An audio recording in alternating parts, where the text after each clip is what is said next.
আসসালামু আলাইকুম সবাইকে। রান্নার সাথে এখন চলবে গল্প বলা। গল্পের সাথে যোগ করতে যাচ্ছি একটা সাইকোলজিক্যাল হরর স্টোরির। তো শুরু করা যাক। কখনো কি ভেবেছো একটা দত্তক নেওয়া শিশু তোমার পুরো পরিবার ধ্বংস করে দিতে পারে?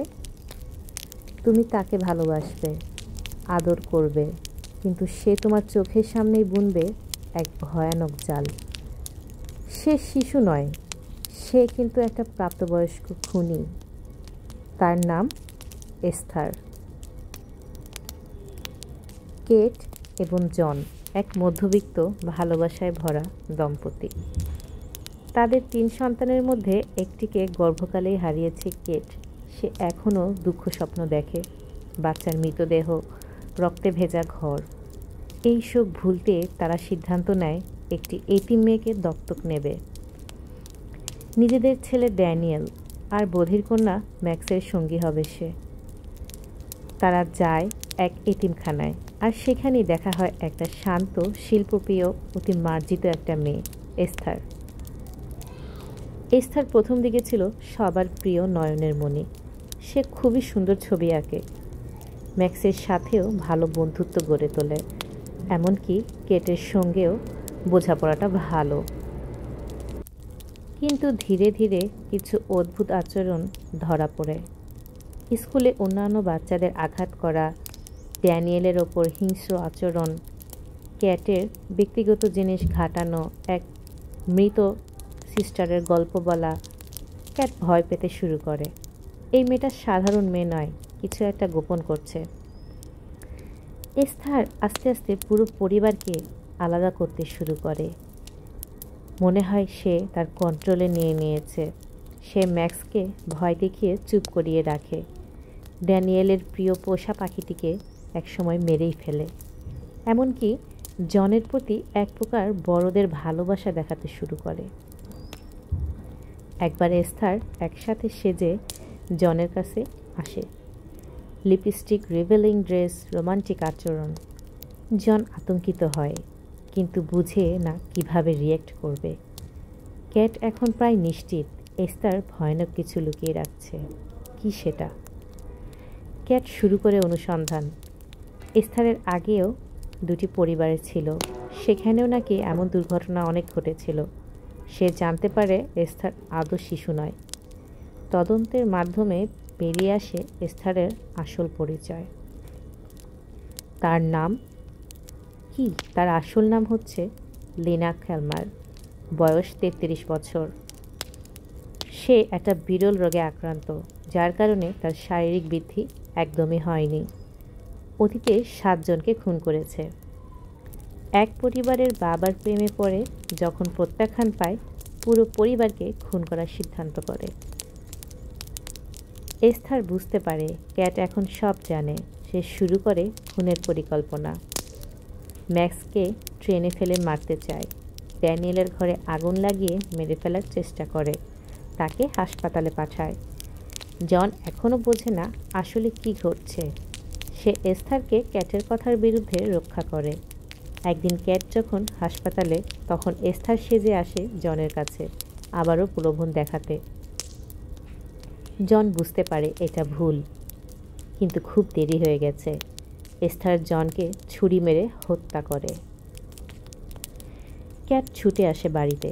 তখন সে দেখে তার স্বামী মৃত পায়। মেয়েরা ভয়ে পালাচ্ছে।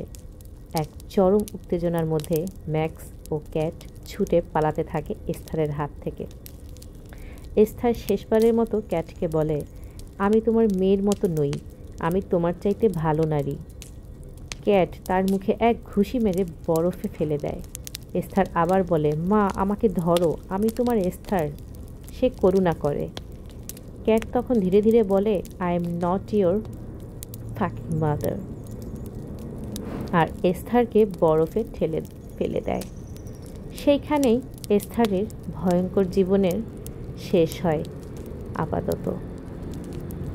এস্থার কোনো শিশু নয়, সে একজন রক্তপিপাসু প্রাপ্তবয়স্ক নারী, যে চেহারার নিচে লুকিয়ে রাখে তার অন্ধকার যৌনতা, হিংস্রতা, প্রতারণা। সে বারবার জন্ম নেবে, পরিচয় চুরি করে, আর খুন করতে থাকবে এভাবে, যতক্ষণ না কেউ তার মুখোশ ছিঁড়ে ফেলে, ঠিক ক্যাটের মতো। এখন বলবো এটার দ্বিতীয় পর্বের কথা।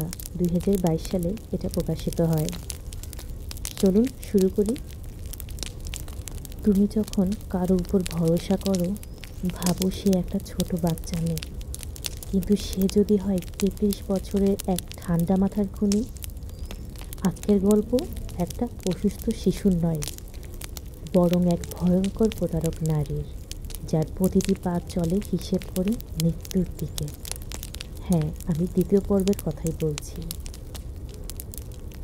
রাশিয়ার সার্নি ইনস্টিটিউট নামের এক মানসিক হসপিটাল। একজন রোগী যার নাম শুনলেই কর্মীরা আঁতকে ওঠে, লিনা ক্ল্যামার। তার বয়স 33 বছর, কিন্তু দেখতে ঠিক 9 বছরের বাচ্চা মেয়ে। এক বিরল রোগে আক্রান্ত তাকে স্থায়ীভাবে শিশুর চেহারা দিয়েছে। বাইরে থেকে যতই নিষ্পাপ মনে হোক, তার ভেতরে বাস করে ঠান্ডা মাথার খুনি। সে আগেও অনেকবার পালানোর চেষ্টা করেছে, একাধিক খুনে জড়িত। একদিন লিনা একটি পরিকল্পনা করে। সে এক মহিলা কর্মীকে প্রলোভনে ফেলে, তার কাছে থেকে দরজা খোলায় আর ঠান্ডা মাথায় হত্যাও করে। সে মৃতদেহের পোশাক পরে সে বেরিয়ে পড়ে অন্ধকার পৃথিবীর দিকে। লিনা এবার খুঁজতে থাকে একটা নতুন জীবন, নতুন পরিবার। ইন্টারনেটের মাধ্যমে খুঁজে পায় আমেরিকার এক ধনী ব্যক্তির পরিবারের মেয়ে এস্থার, 4 বছর আগে যে কিনা হারিয়ে গেছে। লিনা বুঝে যায় তার সঙ্গে চেহারার কিছুটা মিল আছে। সে আমেরিকায় ঢোকে এস্থার সেজে। পুলিশ যখন তাকে পায়, সে একমাত্র একটি নামই বলে, এস্থার অ্যালব্রাইট। এস্থার ফিরে এলো, সবাই বিশ্বাসই করতে চাইল। মা কিছুটা সন্দেহ করছে। অ্যালেন মানে তার বাবা আনন্দে আবেগপ্লুত। তার ভাইও বিরক্ত। তার ভাইয়ের নাম এখানে গানার। মজার বিষয় হচ্ছে, পরিবারের সবাই খুব সহজেই বিশ্বাস করতে চাইল। লিনা এবার এই পরিবারের সদস্য হয়ে গেল। ভালোবাসা, মায়া, অভিমান সব কিছু দিয়ে শুরু, কিন্তু কিছুর মধ্যে গন্ধ আছে। ট্রেসিয়া মানে তার মা কিছু অদ্ভুত জিনিস লক্ষ্য করতে শুরু করে। এস্থার আগের মতো পিয়ানো বাজাতে পারে না, তার আঁকা বদলে গেছে। সে পরিবারের সবার অস্বস্তিকর কারণ হয়ে দাঁড়ায়। তার মধ্যে একটা আলোচনার অযোগ্য পরিণত আচরণ আছে। ট্রেসিয়া এর ডেন্টাল রেকর্ড চেক করে আর আবিষ্কার করে এই এস্থার আসলে তাদের মেয়ে নয়। ট্রেসিয়া এবার লিনার মুখোমুখি হয়, আর এখানেই আসে সবচেয়ে ভয়ানক মোড়। ট্রেসিয়া বলে, আমার মেয়ে এস্থার তো অনেক আগেই মরে গেছে। তাকে তোর ভাই গানার খুন করেছিল। আমি সেটা চাপা দিয়েছি। আমি জানি তুই কে। এখন লিনা ভেবেছিল সে শুধু প্রতারণা করেছে, কিন্তু এখন সে এমন এক পরিবারে ঢুকে পড়েছে যারা কিনা নিজেরাই খুনি। ট্রেসিয়া ভাবে লিনাকে কাজে লাগাবে, তারপর যেদিন দরকার ফুরাবে, তাকেও শেষ করে ফেলবে। লিনা বুঝে যায় এবার তার বাঁচার একমাত্র উপায় এই পরিবারটাকেই ধ্বংস করে দেওয়া। তখন শুরু হয় এক মারাত্মক মনস্তাত্ত্বিক যুদ্ধ। লিনা অ্যালেনের কাছাকাছি আসার চেষ্টা করে, আঁকা স্নেহ কমলতার ছলে তাকে বিভ্রান্ত করে। ট্রেসিয়া ছেলেকে বোঝায়, এই মেয়ে আমাদের জন্য হুমকি।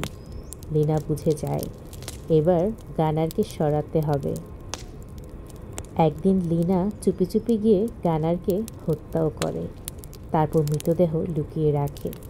ট্রেসিয়া আতঙ্কে পাগল প্রায়, কিন্তু লিনা দমে যায় না। সে এমনভাবে নাটক করে যেন সবাই ভাবে ট্রেসিয়াই খুন করেছে। তাদের এই ভয়ঙ্কর খেলায় যুক্ত হয় আরেকটি দুর্যোগ, বাড়িতে আগুন। লিনা আর ট্রেসিয়া ছুটে যায় ছাদে। দুজনের মধ্যে শুরু হয় মারাত্মক লড়াই। ঠিক তখনই আসে অ্যালেন। সে দেখে দুজন ঝগড়ায় ব্যস্ত। লিনা আকুল হয়ে বলে, মা আমাকে মারতে চাইছে। অ্যালেন যখন লিনাকে বাঁচাতে আসে তখনই সে দেখে এই মেয়েটার দাঁত ভুয়া, রূপচর্চা অস্বাভাবিক। অ্যালেন ফিসফিস করে বলে, তুমি আমার মেয়ে নও। লিনা তখন অ্যালেনকে ছাদ থেকে ফেলে দেয় আর ট্রিসিয়া পড়ে গিয়ে পুড়ে একদম মারা যায়। সকল প্রমাণ পুড়ে গেছে, নতুন নাম, নতুন জীবন, আবারও সব কিছু। লিনা এখন এস্থার নামেই পরিচিত। তাকে রাখা হয় এক এতিমখানায়। সেখান থেকেই শুরু হবে 2009 সালের ভয়াবহ অধ্যায়, যে গল্পটি কিছু সময় আগেই আমি এক্সপ্লেন করেছি শুরুতে। সে শুধু এক প্রতারক নয়, সে জন্মেছে মৃত্যু ছড়িয়ে দিতে। প্রতিবার নতুন পরিচয়ে ফিরে আসে সে, আর আমাদের সব কিছু কেড়ে নেয়, পরিবার, ভালোবাসা এবং জীবন।